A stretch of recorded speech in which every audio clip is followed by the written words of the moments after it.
Okay, so we've talked about the state and what it is. We've said it's an organisation which has the power and has people to apply that power on. And now I want to talk about the nation, which is very different. The nation is an ethnic culture.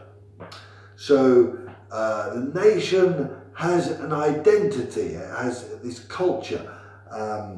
It could have a flag, a national anthem, an identity, a language, maybe a way of dressing, of food. Think of culture and you know how we express that culture. A religion, maybe a different religion.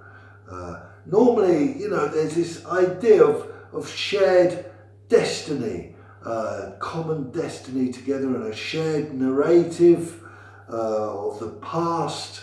Maybe they've been difficult moments to overcome together, which build these bonds and this solidarity and this feeling of being linked, like maybe hunger or thirst or drought, war, conflict, this oppression. It's not necessarily linked to a territory either. I mean, Rom, they are a nation, or Gypsies, Hebrews. They all have their language and their flag even, and national anthem and feeling of culture, and express their culture, their difference. The big problem can be, people get very passionate when it comes to nation, and it can become nationalism, which could be dangerous, could create conflicts, because if we become nationalists, we stop being open-minded, and we can't see other people's perspectives, other nations' perspectives, and we refuse diversity and other ways of thinking about things. And this has caused wars in the past, this nationalism. So, it's a delicate thing. We talk about national egoism, where a nation, tries to apply its will for its needs, disregarding other nations that have needs and want to apply their will, and then we have a war, conflict. So it can be very dangerous.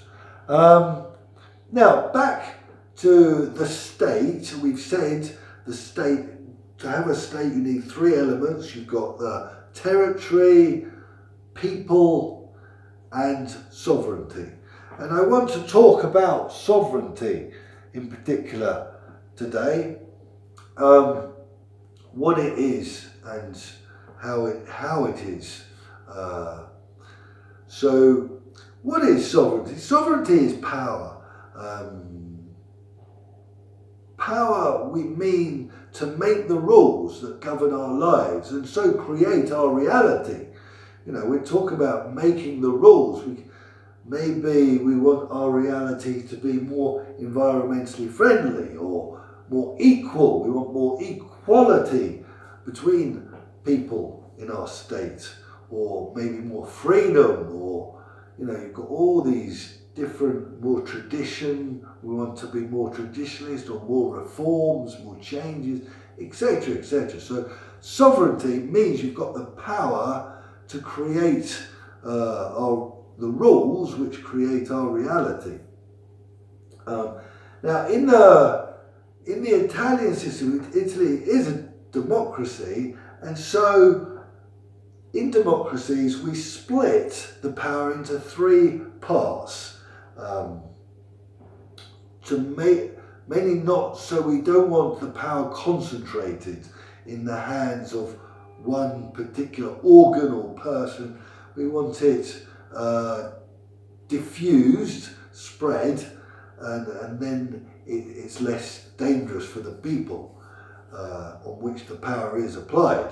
So you've got one element of power is to decide, to make a rule, to say that's the way it's going to be.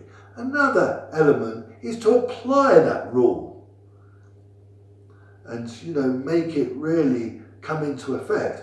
And another element of power is to judge whether that rule has been violated or not by someone. And we've split these elements, and different organs in the Italian system do one of these functions, So you've got the Parliament has the legislative power, which is to make the rule. So the Parliament just makes the rules.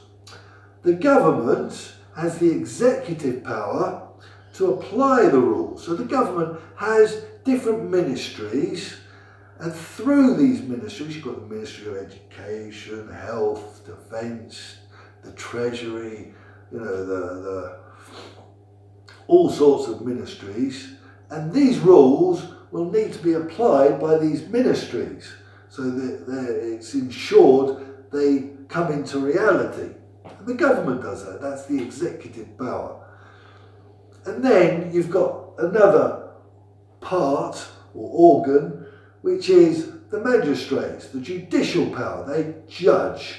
They have the power to judge whether the rules have been correctly applied or not, or have been violated or not, even.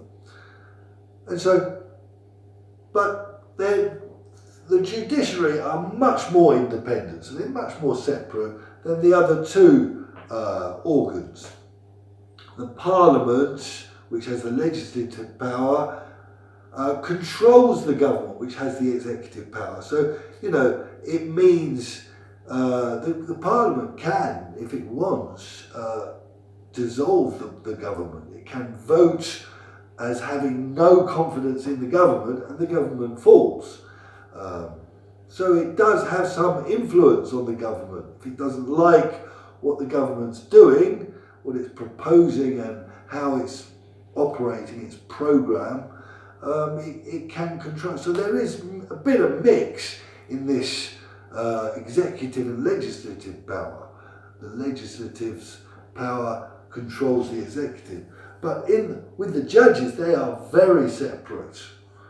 And they're very separate, they're very independent, because they have to judge if a rule's been violated impartially, very scientifically, with rational thought, no emotion,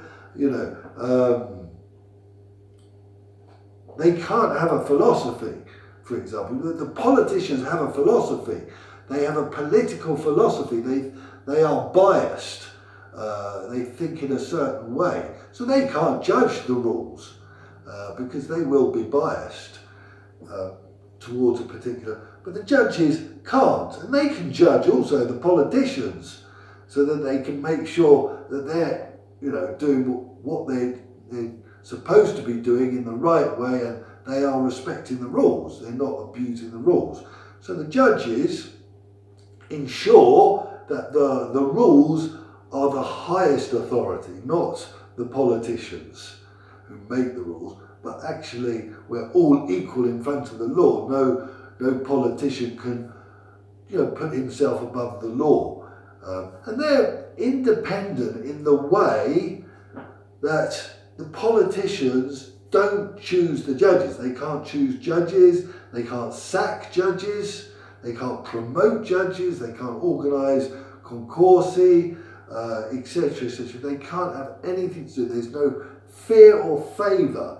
A judge feels no pressure, no fear or favour towards politicians, because the law must be the highest authority, and they must judge scientifically according to facts, what the facts are and what the rule says, not according to some philosophy and an interpretation, philosophical interpretation of the rules.